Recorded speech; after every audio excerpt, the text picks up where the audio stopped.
Hello everyone, I'm Julito P. Matugas Jr. Mao ni ako ang simple website gamit ang Java, AWT, Swing, and some packages nga mga simple packages lang.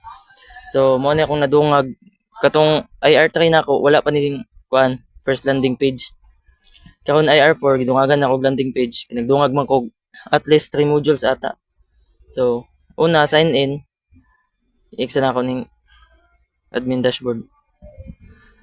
I-explain sana ako ang mga flow sa user. So na ako duha ka user level, admin og users. Mag-login taon na sa atong admin. So diri sa akong login nga functionalities.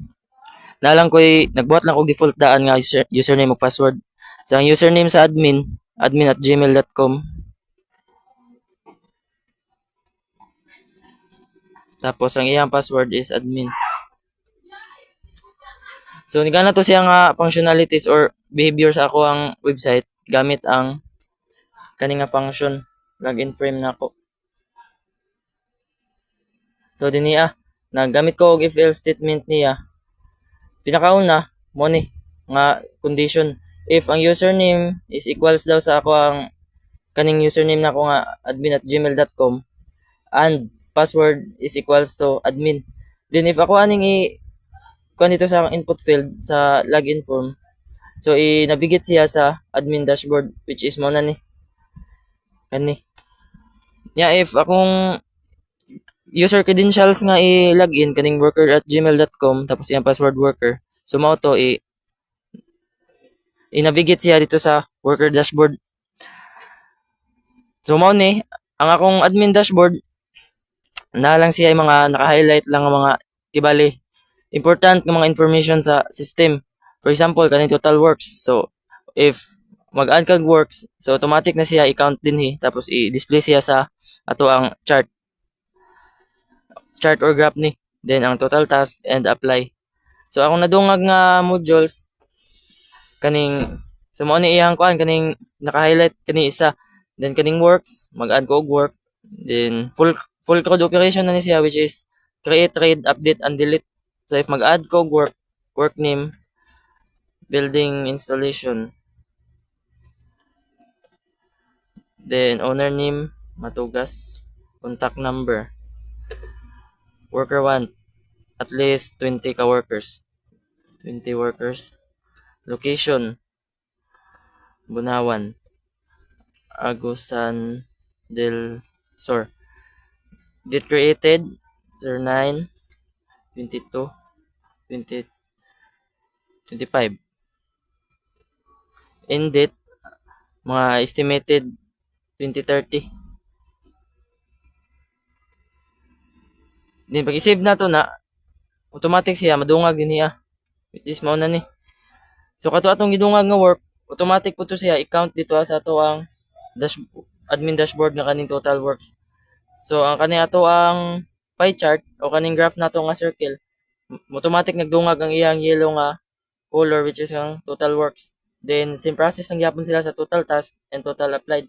So sa worker applied dito sa 'di ba duha akong user level. So dito sa akong worker, if na mag-apply dito, automatic siya mo add din sa ako ang list or data retrieval. So si admin pwede po siya maka-add.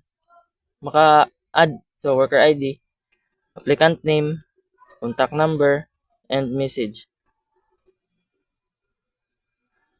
Maka-edit and delete. So kaning tulo na ko ka records of data. Ni siya full code operation gud ni siya create, read, update, and delete. So si process lang sa worker task mao to siya og status like iyang i-complete ang mga incoming task sa user. Pwede niya i-process, delete. Then next dito ta sa navigate ta sa worker dashboard. So sa akong gingon ganina, ana ay credential pod ang worker katong naka-default credential nga worker@gmail.com. So mo ni ang dashboard sa worker. So simple lang kayo siya. Ang ako lang gi-highlight din niya or yung main purpose lang is makita lang ang mga work niya, maka-apply ang workers.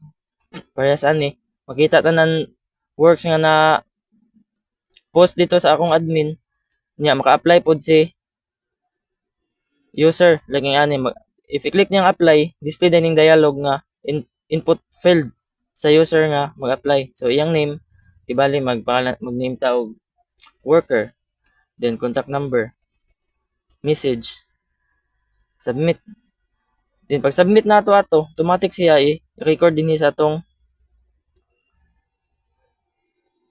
admin dashboard. So mo na ni siya building installation, tapos ang name worker nga akong gi-fill in ganina. Automatic siya modungag ko siya din niya. 5 man ni ganina. So nag-apply tong isa ka worker ganina. Automatic siya na-count. So ako ang code diri sa worker na ako katong mag-add kog work. Nagamit lang kog mga packages niya nga AWT for simple UI, user interface, mga design lang. Event for event handling, IO for ano ni siya? Transfer list or files. Like kuan siya, input output sa Java. Pesa mag-send ka og file nga ma-load or ma-save ang imong mga data. Tapos dinhi sa kaning util array list, gamit lang ni siya para maka-manipulate ta og data nga na-post or kaning list. Gamit na siya para ma-manipulate ang data. So ako lang i-explain is ang core functionalities lang. Parehas ani. So nagamit ta og kaning tong method nga load works. So nagamit na po ta og iyahang if else statement nga first condition if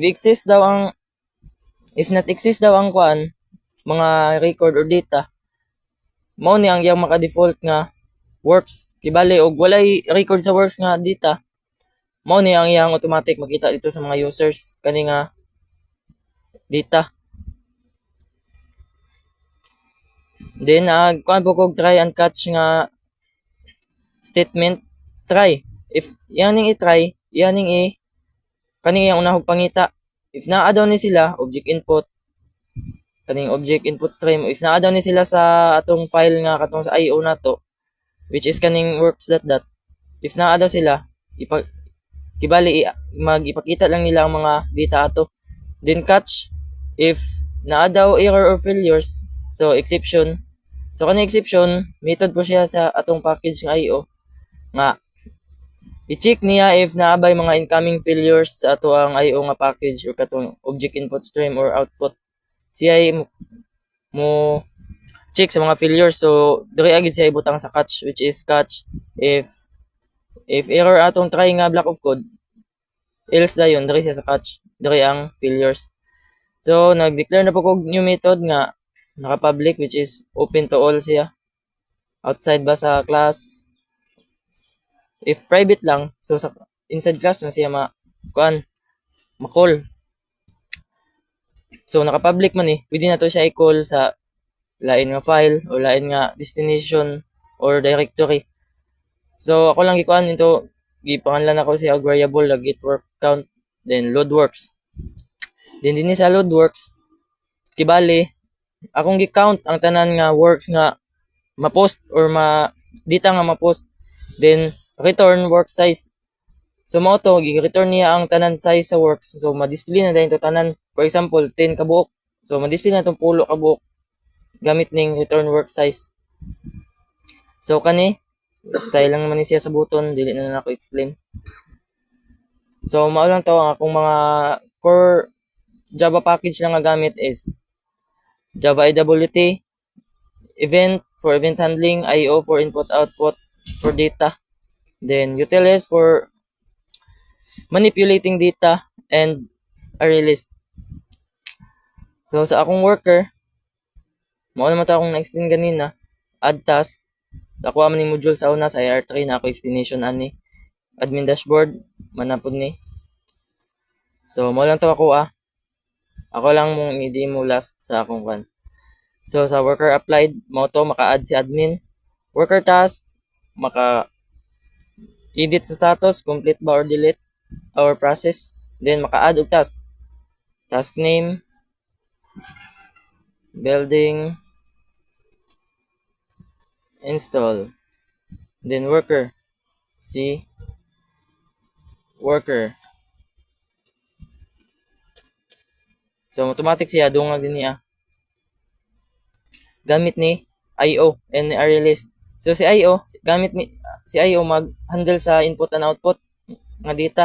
Then si Achilles, siya na dayon ang mag-handle sa data manipulation like iyang i-edit, iyang i-update ang status, complete and process, delete. So mo lang to ako ah. Thank you, thank you.